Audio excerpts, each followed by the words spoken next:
Hello students, आप सभी का स्वागत है हमारे यूट्यूब चैनल स्टडी हब पर।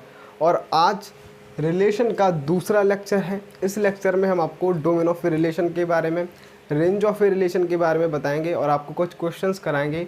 तो चलिए स्टार्ट करते हैं आज का lecture.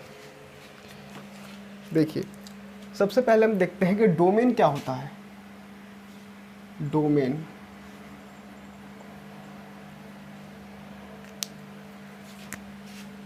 the set of all first components of the ordered pairs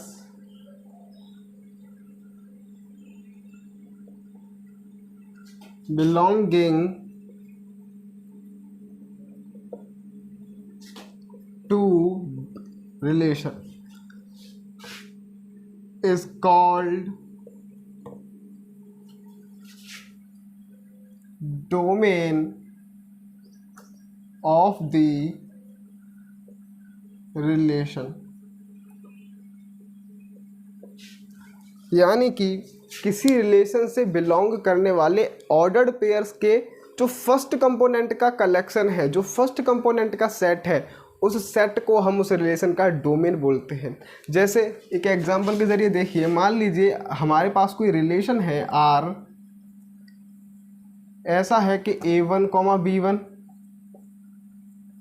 A2, B2 and A3, B3। ये कोई हमारे पास रिलेशन है और हमसे पूछा जाए कि बताइए इस रिलेशन का डोमेन क्या होगा, तो हमें सिंपल क्या करना है, इस रिलेशन के जो ऑर्डर्ड पेयर्स हैं उन ऑर्डर्ड पेयर्स के फर्स्ट कंपोनेंट का सेट ही इस रिलेशन का डोमेन होगा। यानी कि अगर मैं इन फर्स्ट कंपोनेंट, ये वाला देखिए A1, A2, यानी इन ऑर्डर्ड पेयर्स के फर्स्ट कंपोनेंट का अगर मैं सेट ले लूँ, यानी मैं A1, A2, A3 इन एलिमेंट्स का अगर मैं सेट ले लूँ, तो ये जो सेट है, ये सेट ही आपका डोमेन कहलाएगा इस पर्टिकुलर रिलेशन का। ठीक है। अगर मान लीजिए हमारे पास कोई एक और रिलेशन हो, मान लो कुछ ऐसा कि एक रिलेशन है 1, 2, 6, 9, 10, 11 और आपसे पूछा जाए कि इस रिलेशन का डोमेन बताइए, तो आई होप आप बता सकते हैं। आपको क्या करना है, इस रिलेशन के ऑर्डर्ड पेयर्स के जो फर्स्ट कंपोनेंट हैं उन फर्स्ट कंपोनेंट के सेट को ही हम इस रिलेशन का डोमेन बोलेंगे। यानी इस रिलेशन का डोमेन होगा 1, 6, 10। ठीक है भाई। अब हम देखते हैं कि ये रेंज क्या होती है। तो चलिए देखिए,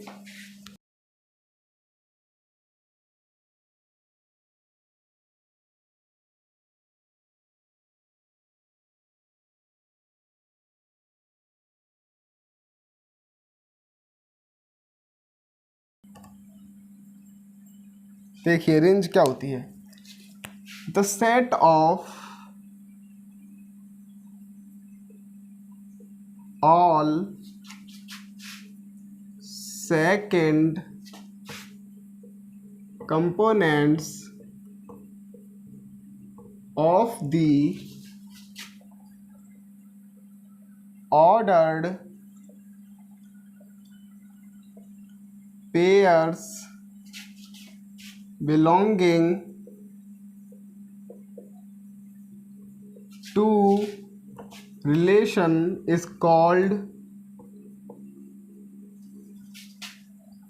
range of the relation। यानी कि रिलेशन से बिलोंग करने वाले ऑर्डर्ड पेयर का जो सेकंड कंपोनेंट का सेट है, उस सेकंड कंपोनेंट के सेट को हम बोलते हैं उस रिलेशन की रेंज।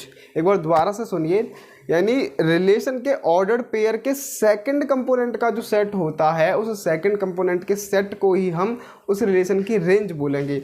जैसे कि एग्जांपल के ज़रिए आप समझिए, जैसे हमारे पास एक रिलेशन था, क्या था, A1, B1 A2 comma B2, A3 comma B3।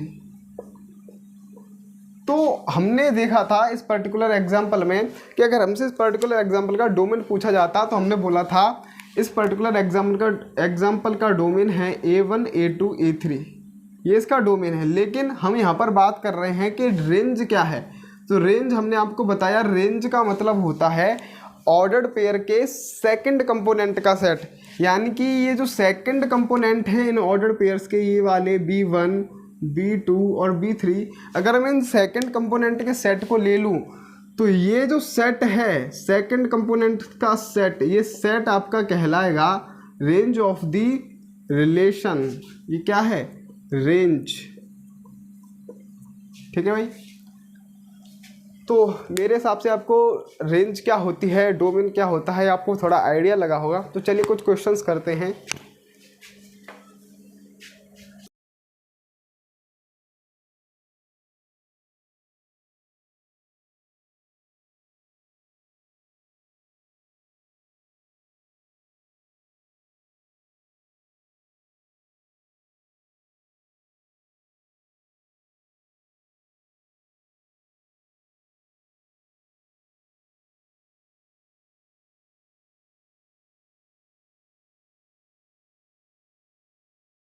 इस क्वेश्चन में हमको दिया गया है कि हमारे पास एक रिलेशन है जो set A to set B में डिफाइन है।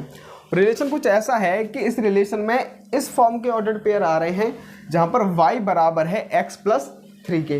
तो देखिए मैं इसको आपको मैपिंग डायग्राम के जरिए थोड़ा समझाता हूं। देखिए हमारे पास एक रिलेशन है जो set A to set B में डिफाइन है। ये हमारा है सेट ए और ये हमारा है सेट बी, और एक रिलेशन डिफाइन है set A to set B में। ठीक है। अब आप देखिए कि अगर मैं सेट ए की बात करूं तो सेट ए में कौन कौन से एलिमेंट हैं? 1, 2 और 3। सेट बी में एलिमेंट है आपके 4, 5 और 6। अगर आप देखें तो यहां पर हमें दिया गया है कि y बराबर है x प्लस 3 के। तो x की जगह पर मैं जब 1 पुट करूंगा तो 1 प्लस 3 आपका हो जाएगा 4। x की जगह में मैं 2 पुट करूंगा तो 2 प्लस 3 आपका 5 और 3 प्लस 3 आपका 6 हो जाएगा। यानी कि अगर मैं इस रिलेशन को रोस्टर फॉर्म में लिखने जाऊं तो ये कुछ रिलेशन ऐसा है कि 1,4, 2,5 एंड 3,6, ये वाले ऑर्डर्ड पेयर्स इस रिलेशन में आ जाएंगे। अब शायद आपके मन में डाउट आ रहा हो कि सर ये बताइए आपने x की जगह पर सेट ए के ही एलिमेंट को क्यों पुट किया, आपने सेट बी के एलिमेंट को x की जगह पर क्यों पुट नहीं किया। तो अब ऐसे आपको ये चीज़ आनी चाहिए, पर फिर भी मैं आपको बता दे रहा हूँ। देखिए हमारा जो रिलेशन है उसमें कुछ इस फॉर्म के ऑर्डर्ड पेयर्स हैं, यानी कि हमें x की वैल्यू को पहले लिखना है और y की वैल्यू को बाद में। और अब अगर ये नोटिस करें तो ये जो रिलेशन है वो सेट ए टू बी में डिफाइन है, और हम जानते हैं जो रिलेशन होते हैं वो कार्टेशियन प्रोडक्ट के सबसेट होते हैं। यानी कि जब यहाँ पर ए क्रॉस बी किया गया होगा तभी तो ये हमें रिलेशन मिला है। तो जब ए क्रॉस बी किया गया होगा तो उस ऑर्डर्ड पेयर्स में, ए क्रॉस बी के ऑर्डर्ड पेयर्स में सेट ए के एलिमेंट पहले आए होंगे कि नहीं? तो सेट ए के एलिमेंट पहले आए होंगे, यानी कॉमा से पहले सेट ए के एलिमेंट आए होंगे, इसीलिए हमने एक्स की जगह पर सेट ए के एलिमेंट को पुट किया है। ठीक है भाई। तो आपको ये रिलेशन रोस्टर फॉर्म में लिखना आ गया। अब अगर आपसे पूछ लिया जाए कि बताइए इस रिलेशन का डोमेन क्या है, तो आप डायरेक्टली बता सकते हो कि जो फर्स्ट कंपोनेंट्स का सेट है, यानी जो 1 है, 2 है, ये 3 है, इन एलिमेंट्स का जो सेट है ये आपके डोमेन है, और जो सेकंड कंपोनेंट का सेट है वो आपकी रेंज है। ठीक है भाई।